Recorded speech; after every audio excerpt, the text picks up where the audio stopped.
For months, we've been following bills in the legislature that would make texting and driving and not wearing a seatbelt primary offenses, meaning police could pull drivers over for those violations alone.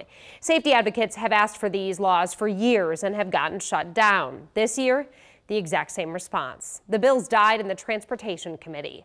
Reporter John Kipper has more on what it might take to get these laws over the finish line in the future in today's Safe Roads Now.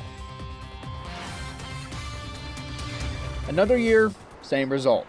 Bills to make distracted driving and not wearing a seatbelt a primary offense will not advance in the legislature. It's a decision that caught advocates a bit by surprise. I thought there was good questions being asked by the committee, a lot of great information imparted upon the committee. So I actually was fairly optimistic that we could move a bill this year. It's not clear why the two distracted driving bills were voted down. Committee Chair Kurt Friesen told us last year he's against tightening the law until he sees evidence crashes decrease when new laws go into place. Kepi says he sees the numbers, and the problem is getting worse. We see an increase in distracted driving crashes. That is going up each year. Tim Wooden's daughter Ashley is sadly one of those statistics. She was killed by a distracted driver in 2007.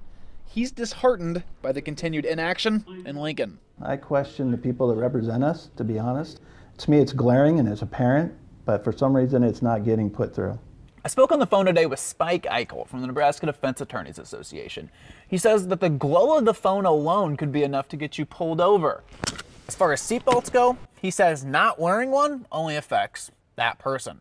But Kepi doesn't buy that argument. The backseat passenger becomes a danger to everybody else in the car when they're not buckled in. What will it take to get the bills out of the committee rooms and actually becoming law?